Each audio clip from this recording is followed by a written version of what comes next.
आइए तो Kruskal algorithm को एक एग्जाम्पल की सहायता से समझने का प्रयास करते हैं।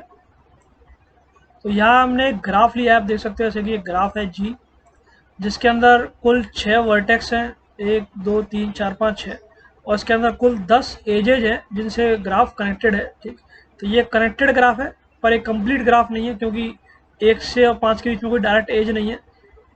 इसके लिए हमको क्या निकालना है, मिनिमम कॉस्ट स्पैनिंग ट्री। और जैसा कि हम जानते हैं मिनिमम कॉस्ट स्पैनिंग ट्री के लिए दो एल्गोरिदम है, क्रुस्कल एल्गोरिदम और प्रिम्स एल्गोरिदम। तो यहाँ हम क्रुस्कल एल्गोरिदम की बात करेंगे। तो सबसे पहले हम क्या करेंगे, यहाँ जितनी भी एजेस दी गई हैं उन एजेस को और उनके वेट के साथ यहाँ पर लिख लेंगे। ठीक, तो यहाँ पर देखिए एज 1 से लेकर 2 या 2 से 1 एक ही बात है, क्या वेट दिया गया है 7। इसी तरह से हमने यहाँ पर सभी एजेज के वेट को लिख लिया है। ठीक, तो यहाँ वापस से आपको इस तरह से नहीं लिखना है 3 के लिए 1। देखिए जैसे यहाँ पर हम 3 के लिखे, 3 के लिए 4 लिखा है और 3 के लिए 5 लिखा है और 6 लिखा है, पर 3 के लिए 2 नहीं लिखा है हमने वापस से, और 3 के लिए 1 नहीं लिखा है, क्योंकि 1 3 ऑलरेडी यहाँ हो चुका है और 2 3 ऑलरेडी यहाँ हो चुका है। तो एज को रिपीट नहीं करना है। ठीक, इसका मतलब ये नहीं है कि 1 से 2, ये 1 से 2 भी है और 2 से 1 भी है। ठीक, इसका मतलब क्या है, 1 से 2 भी है और 2 से 1 भी है। तो एज को हमको रिपीट नहीं करना है और इस तरह से सभी एजेस को हम लिख लेंगे। अब मिनिमम कॉस्ट स्पैनिंग ट्री का कहता है कि सबसे पहले तो आप एक स्केलेटन बना, क्योंकि हम जानते हैं कि इसका स्पैनिंग ट्री बनाएंगे तो पहला रूल तो क्या है कि भाई सारे के सारे जितने भी आपके वर्टेक्स हैं वो तो उस स्पैनिंग ट्री के अंदर होने ही चाहिए। तो सारे के सारे वर्टेक्स तो हम बना ही लेते हैं हमारे फाइनल आंसर में। ठीक है, कि सारे के सारे वर्टेक्स तो होने चाहिए। अब टोटल 6 वर्टेक्स हैं, तो नंबर ऑफ एजेस कितने होने चाहिए, 5 n-1। ये हम जानते हैं कि स्पैनिंग ट्री में अगर वर्टेक्स 6 है तो टोटल कितने एज होंगे, 5। ठीक, अब यहाँ पर क्या है, मिनिमम कॉस्ट। कि अब इसको इस तरह से ड्रॉ करना है कि इसका जो कॉस्ट है वो मिनिमम है। जैसे कि 1 से 2 और 2 से जाने, यानी कि सिटी नंबर 1 से सिटी नंबर 2 जाने का किराया कितना है, 7 रुपये। सिटी 1 से सिटी 3 जाने का किराया कितना है, 2 रुपये। ठीक, तो ये एक सिटी से दूसरी जाने का किराया मान लेते हैं, ये कॉस्ट लग रही है। ठीक, तो हम चाहते हैं कि सारा का सारा जो सिटी है वो आपस में कनेक्टेड भी रहें और कॉस्ट क्या है, मिनिमम आए। ठीक, इसी को क्या बोल रहे हैं हम, मिनिमम कॉस्ट स्पैनिंग ट्री। और किसको, इसको सॉल्व कर रहे हैं यूजिंग क्रुस्कल एल्गोरिथम। तो इसके अंदर देखिए आपको क्या करना है, सबसे मिनिमम फाइंड करना है। तो आप वेट देखिए सबसे मिनिमम कहाँ पर है, 7 2 6 6। तो ये आपका मिनिमम है 2। ठीक, तो ये आपका वेट मिनिमम है और किस में है, 1 से लेके 3 में। तो 1 से लेके 3 को आप कनेक्ट कर दीजिए, उसका वेट क्या आ गया, 2।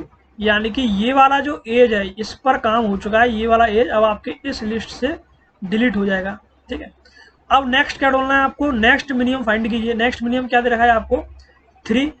3 क्या है, 4 से लेके 6 क्या हो जाएगा, 3। तो इसको आप कनेक्ट कर देंगे और ये वाला एज यहाँ से डिस्कनेक्ट हो गया। ठीक, तो क्रुस्कल एल्गोरिथम और प्रिम्स एल्गोरिथम में एक डिफरेंस ये भी है कि जो क्रुस्कल एल्गोरिथम में जब हम मिनिमम कॉस्ट स्पैनिंग ट्री बनाते हैं तो जो ग्राफ है वो डिस्कनेक्ट भी हो सकता है। यानी कि इस समय जो ग्राफ है वो क्या डिस्कनेक्टेड है, कि 1 और 2 ये क्या बन गया, फॉरेस्ट बन गया। 1 और 2 तो एक अलग ट्री बन गया और 4 और 6 एक अलग ट्री बन गया। अब जब हम प्रिम्स की हेल्प से इसको करेंगे तो कभी भी ये आपस में इस तरह से फॉरेस्ट नहीं बनेगा। ठीक, चलिए कंटिन्यू करते हैं। अब आपको क्या सर्च करना है, नेक्स्ट मिनिमम।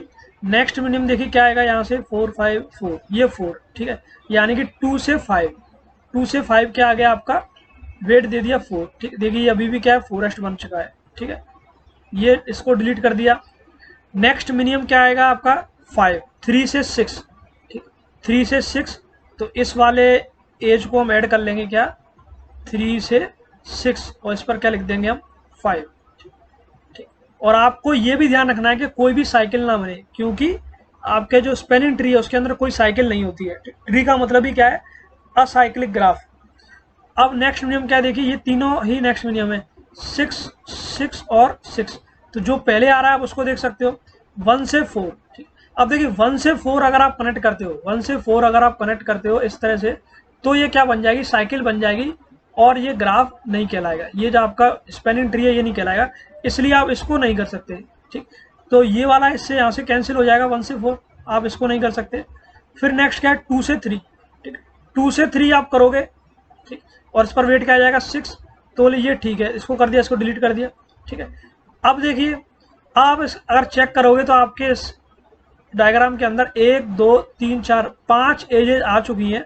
तो आपको ये प्रोसेस कब तक रिपीट करना है, जब तक कि n-1 एजेज इसके अंदर ऐड नहीं हो जाती, यानी कि इसमें n-1 एजेज आ गई, यानी कि आपका स्पैनिंग ट्री बन चुका है। किसकी हेल्प से? Using Kruskal algorithm. अब आपको देखना है कि क्या ये स्पैनिंग ट्री है, तो देखिए सारी एजेज है, टोटल कितनी एज है, 5 एज है, ठीक। तो इसकी कॉस्ट क्या आएगी, मिनिमम कॉस्ट स्पैनिंग ट्री की, इसकी कॉस्ट क्या आएगी? तो कॉस्ट के लिए क्या करूँ, सभी को ऐड कर दो, क्या 2 + 6 + 4 + 5 + 3, पांचों एजेज की कॉस्ट को ऐड कर दिया, तो ये क्या हो जाएगा आपका 6 8 4 12 5 17 और 3 20। तो इस की कॉस्ट क्या आ गई टोटल 20।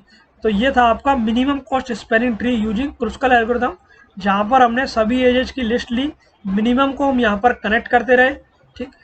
और अगर साइकिल बनती है तो उस एज को कनेक्ट नहीं करना है, ठीक है ना, अगर साइकिल बनती है तो उस एज को कनेक्ट नहीं करना है, ठीक।